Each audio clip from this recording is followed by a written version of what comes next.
we have another jam-packed episode of the Clone Wars to talk about. This final arc keeps getting better and better, and we're going to break it down right here. Come on, stakeholders.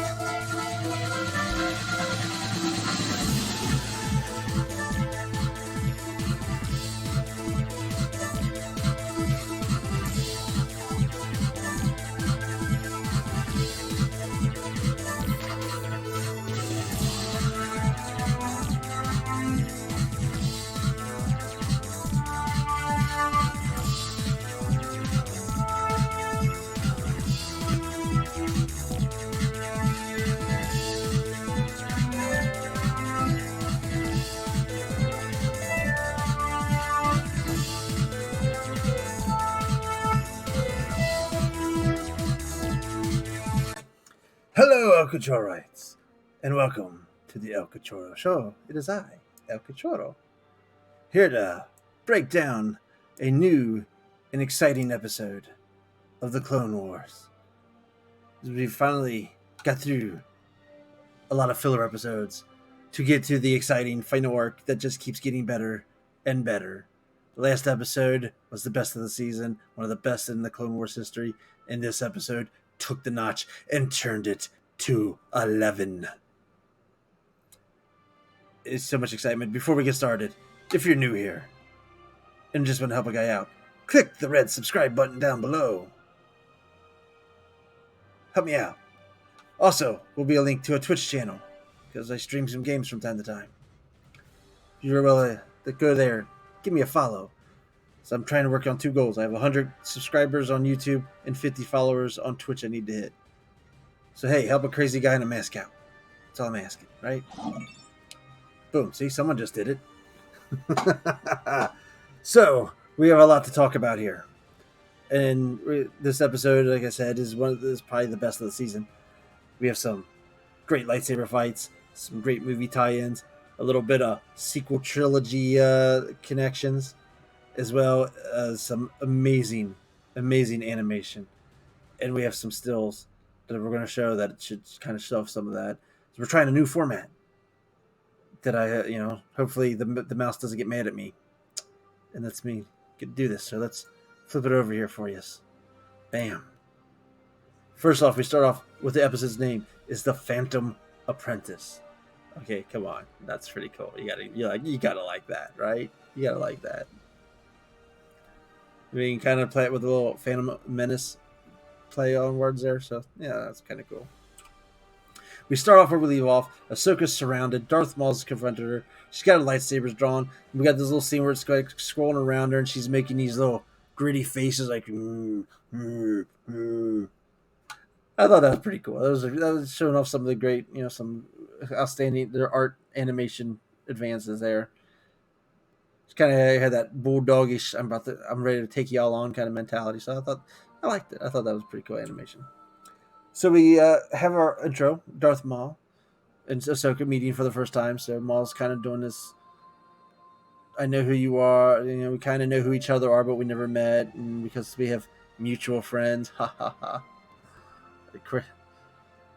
In this opening, he also kind of reveals about that there's a darkness coming. Darth Sidious is playing everything. The moment is coming where Darth Sidious is going to reveal himself and is causing pretty much everything. Meanwhile, Ahsoka's used her little wristband to call Rex for help.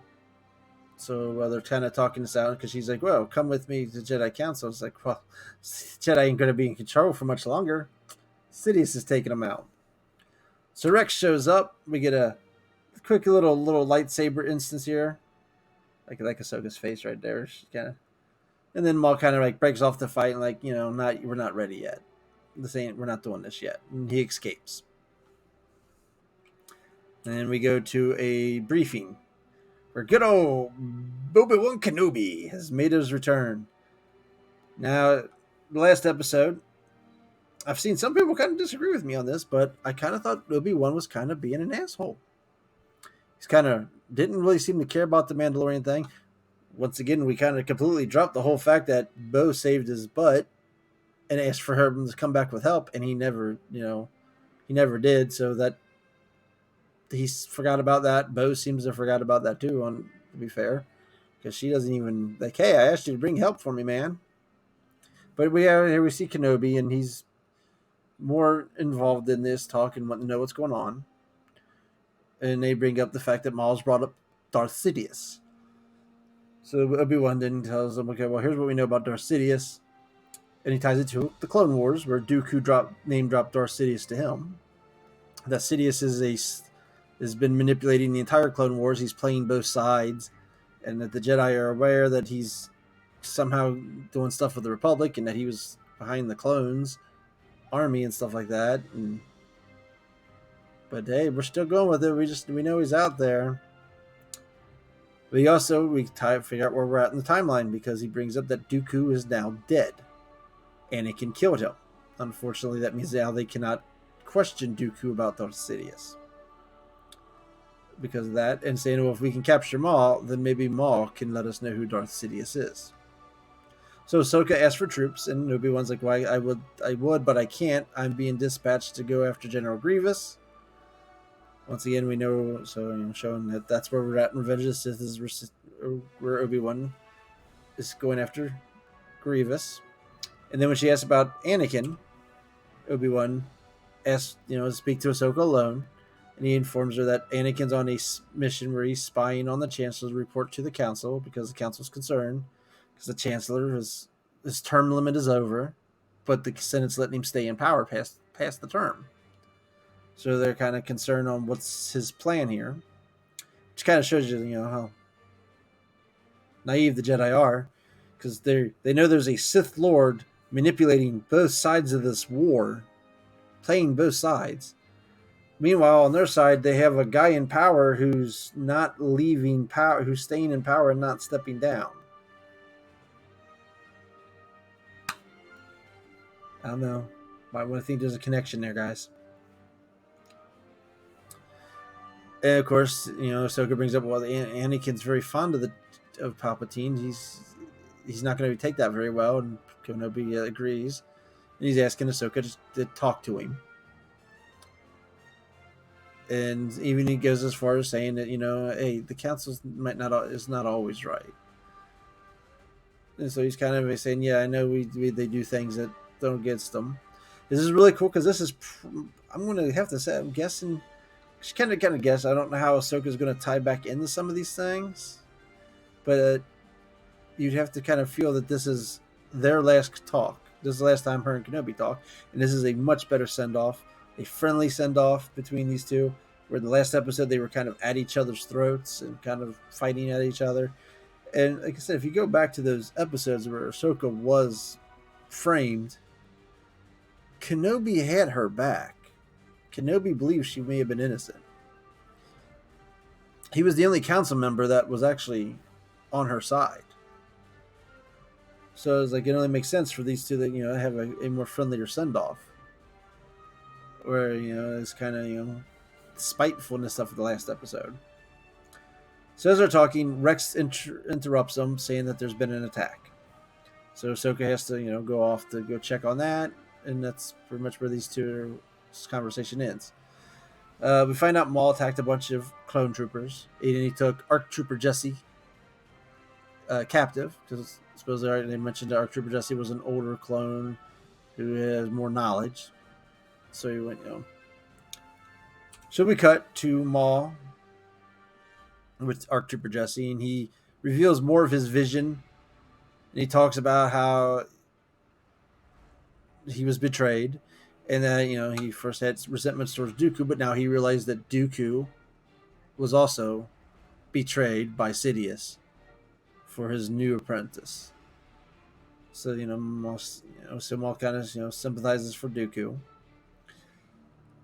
He then also dispatches Gar Saxon to take out Prime Minister Almec, who was taken captive in the last episode, to keep him from talking.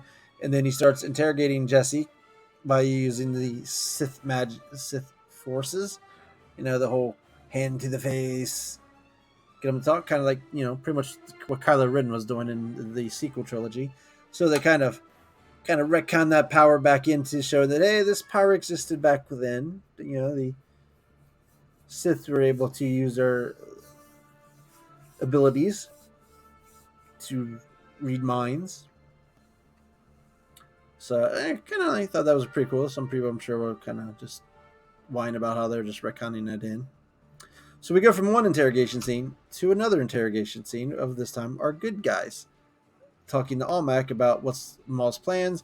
He reveals Maul had this a vision of dread, and that bad stuff was happening. And he wasn't. Maul's plan is not to escape. Maul's plan is not to win. Maul's plan was to lure Kenobi and someone else there. And at first, he kind of stands off from telling him who the other person was. As they're getting ready to force him, all of a sudden, two blaster bolts come in, nail him in the chest. As Bo-Katan goes after Gar Saxon, Almec in his dying breath says it was Skywalker he wanted. So now we know that Maul's plan was to lure Skywalker here. From here, we get a nice little exchange of Bo versus Gar Saxon, some Mando versus Mando battling. It's really good animation fight scene. They go back and forth a little bit until Saxon was able to use an elevator to impede Bo-Katan, and he's able to make his escape. So it's good to see, you're giving Bo-Katan and Gar Saxon a little screen time here in the episode. It's heavily, obviously, about two other characters. So that was a pretty cool exchange. From there, we go back to Maul, Gar Saxon's return, as he sees Maul having a meeting with the Syndicate. As we can see, we have the Pike head there. Looks like the Black Sun. And here's a solo cameo for Dryden Voss making an appearance. As he tells them all to go into hiding because the dark days are coming. And after that, he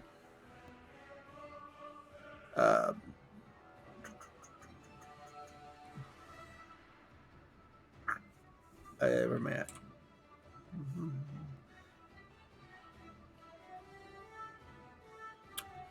So we fixed the timeline issue. That's what I was looking. That's what note I was looking for. So Maul talks about how he's talking to Saxon and the blue-haired Mandalorian, who's Rook, I think is her name, and he thanks them for rescuing him. So pretty much he fixed that. How did Maul in the one episode we saw Sidious pretty much defeat him and was lightning him, and how he's back in Mandalore.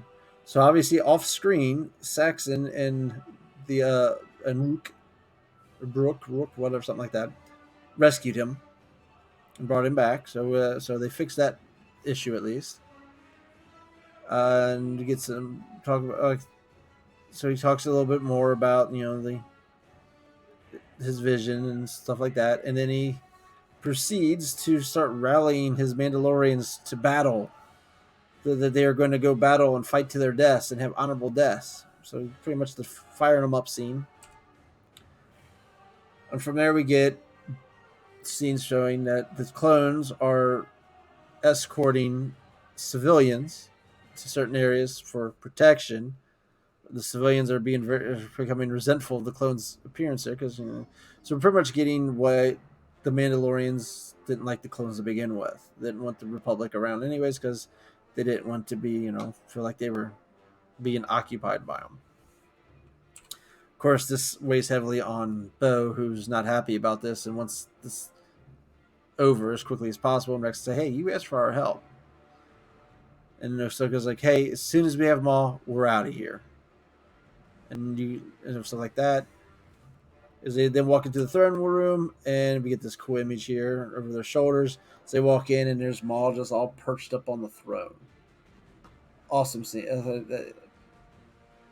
Awesome scene. And of course, then Bo-Katan whips out her blaster, starts coming at him, and we get another cool animation scene of Maul first person, and he's waving the blaster bolts off left and right to dodge him.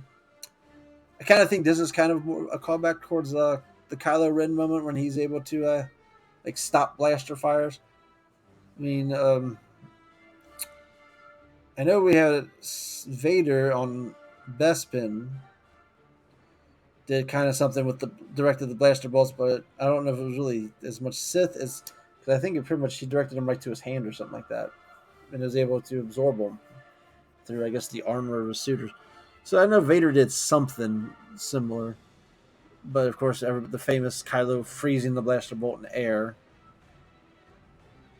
scene. So we're kind of showing that the Sith can use their force powers to control blaster bolts. So he's able to thwart her attack, and he has clone trooper, ARC Trooper Jesse, still alive, and he frees him as a sign as a show of goodwill. So he lets him go, and Rex takes him, and they leave. Then there's some explosions. You can see it can be heard going on outside the window, and Ahsoka sends Bo-Katan there, leaving our two title characters to face off. Meanwhile, we get some Mandos versus clones battle scenes starts to happen. So we got a nice little war breaking out between them. So we cut back and forth between this as these battle scenes. So some pretty cute stuff. So we get back to Maul and Tano. When you have this halfway through their talk, this scene happens, and that's just beautiful. Glass shatters and comes flying past them as they're having their confrontation. Maul reveals what he's learned about Ahsoka's past, and that how she got the Jedi turned on her, just like his master turned on him, and and she's pretty much still wanting the justice and taking the justice. He's like, justice is based on who's in charge, because soon the Jedi aren't going to be in charge anymore. So he's pretty much revealing that once again he knows that the Republic is going to fall, Sidious is going to take over, and that their goal that they together they could take out Sidious, and asking her to join forces with him. So we have the stare off, and that's when the explosion happens, and everything's standing there, and you got the fire, and just this epic standoff between them. To which Ahsoka finally says, "I will help you," but she has a question. She wants to know what was his interest with Skywalker. To which he reveals that Skywalker is the key to everything. So like, he's going to bounce the fork. She says, no. And Maul's like, no. He's going to destroy everything. He's being groomed by Sidious to be his apprentice. And he's going to, be the catalyst to everything. And that he wanted to bring Skywalker here because his goal was to kill Skywalker so that the Sidious never loses his beloved apprentice to a way of screw that over. Of course, Ahsoka cannot believe anything he's saying, and of course now, you can't say bad things about Skywalker. So this is where she sticks to her guns that Anakin is a good person. She won't believe anything he's saying. We have a nice little cool artwork with the her tail things blowing in the wind kind of thing there, and some more awesome animation here. To which she can't take it, which leads to our big lightsaber fight. As we get the back and forth between these two is amazing. The art, the animation, the art is phenomenal. It's probably one of the better lightsaber battles in all of Star Wars. I mean, granted, yes, animated, it makes it a little easier to pull off animated ones than it is live action. But they would go back and forth, and they're pretty much on their own. Both get little licks in. Because they're, Maul's a master at diversion with his lightsaber, where he'll use the lightsaber to open up moves for him to do physical combat. And there's like a part where he is able to, use a lightsaber so he could get in an elbow. And Ahsoka, of course, battles back a little bit. Then they kind of get to a standstill, where Ahsoka does some prideful boasting, like, well, you should be happy Anakin didn't come. With the way you fight, you would have lost. Honestly, at this point, I don't know where she's getting that from, because they're going back and forth pretty good. She's not like, so unless she's trying to say that Anakin's like 3 times better than she is, I think she's just trying to get under her skin a little bit there, because, I mean, the lightsaber battle's not been that bad. Of course, So after that little back and forth, then they start going at it again. I mean, there's even one part where Maul was able to during this battle where Maul's able to knock one of her lightsabers out of her hands, and then she kind of does ends it. The battle ends with like this little roll kick where she kicks Maul and he goes out a window. And then you should get after battle, you can kind of see she's like worn out, exhausted from the battle, showing that Maul was kind of her equal there. He was she was getting wore out by him. The battle was draining on her. So shows that a prideful boasting may have been just get under Maul's skin, but that showing that they were equals. So at this point, we go Rex's and the clones are losing to Maul's Mandos. I don't know if they have a name. I guess I don't know. I guess they're still. I guess they're all just considered Krypton. I don't know if that his group has a official name. And then Bo-Katan and her Mandos show up to save the day as they join the attack and start forcing the Maul Mandos back. At this point, Saxon calls for Maul for help, and Maul, is like, oh, "Sorry, man, my ship's coming. I gotta go." It's like, die with pride, and this connects him, which leads to our second lightsaber fight because Ahsoka was able to spot Maul and followed him up into the rafters. As they have this another beautiful fight, back and forth as they're jumping from beam to beam, and each every now and then each one's getting like a little licking in on the other one. And finally, Maul at one point gets separation. His ship arrives, and it sounds like the blue-haired chick's in the ship because it sounds like her voice. So he goes to try and make his escape, and Ahsoka's able to cut him off. And they go back and forth. And we get to the point where Maul, like I said, Maul shows once again his expert in hand-to-hand. So he uses a lightsaber to block her open so he can grab a hand and force drop one of her lightsabers. And then he's able to do another move and is able to knock her other lightsaber out of her hand. So he's disarmed her. And so he's got her. So he cuts a pillar, then jumps over her head and has her trapped and pretty much gives her the one last try. Join me or die. To which she refuses.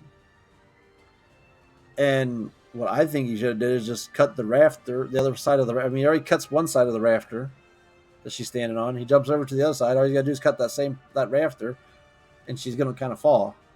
I would have just done that. But he starts swinging his lightsaber, trying to take her out, and she's doing her dodge moves, dodging everything until she's able to use his momentum, his torque to spin him around, disarming him and kind of throwing him off the rafter, so he starts to fall to his death. So he uses the Force to save him, and he's begging her, like, let me die, let me die. Of course, well, before that happens, actually, we see the clones have won. Gar Saxon's handcuffed. And as he's walking, Rex looks up and he sees Ahsoka's in trouble, that she's unarmed, and Maul's got her pinned. And he rallies some troops to go to help her. And that's when we come back and we get the final thing where she threatens to kill him. And she's holding him as the clones arrive. And we get Maul's like, you don't understand. We're all going to die. We're all going to burn. You're killing us. You're killing us all. And then he gets wrapped up. Mandos use their lines to wrap him up and he gets stunned. And as they fly off with him, we get this one last parting view of Ahsoka staring up with all the battle scenes below her. Another beautiful artwork. Another beautiful scene, well drawn. And then we fade to black and we get the created by George Lucas scene. So, superb episode. I mean, this is phenomenal work again. I really don't know where we're going here. I don't know if is this considered the end of this battle, or is Maul going to get... Maul's got to escape somehow because we know Maul's in hiding during solos, so he's got to get away. We've not seen the black saber at all in these episodes, so don't know if that's there or not. I mean, we know it somehow ends up on in Maul's little. Unless maybe he's already there. Maul's little hideaway on Dathomir, because that's where Sabine gets it. So what we do know is Order 66 is right around the corner. That might just. I thought it was going to happen in the final episode. That might happen in the next episode, because we already know that Kenobi's going after Grievous. So if Kenobi's going after Grievous, we know that towards the end of that's where Order 66 is going to drop. So Order 66 might hit in the next episode. Like I said, part of it's going to be, we're going to have to see is how do the clones and Rex and them react to Ahsoka. We do know that Rex said that not all clones turned on their Jedi and said they removed their chips. As we know, all of these clones have their chips. We've not known if any of these clones have gotten rid of their chips yet, so I think they might be kind of retconning that a little bit. Maybe after Order 66 comes in, they're going to get rid of their chips. But I kind of think that scene's from Rebels is being retconned a little bit here, because I'm assuming that all these troops have their chips, and I'm assuming there's going to be some kind of confrontation, and some of them are going to come after Ahsoka, and maybe some will fight to brainwash him. So I think that's the next episode. I can't. And then the final episode, I don't know. So if that's the next, so my assumptions was that was going to be the final episode, and then maybe the final episode is going to be about how Ahsoka goes into hiding. Maybe she is going to meet up with some of our characters from the show. I mean, I don't know where they could squeeze some of that in. I mean, maybe are they going to have Ahsoka? There's no way she could have Order 66 happen here and she could get to the Jedi Temple when Anakin attacks, because those kind of happened at the same time. So I don't see that.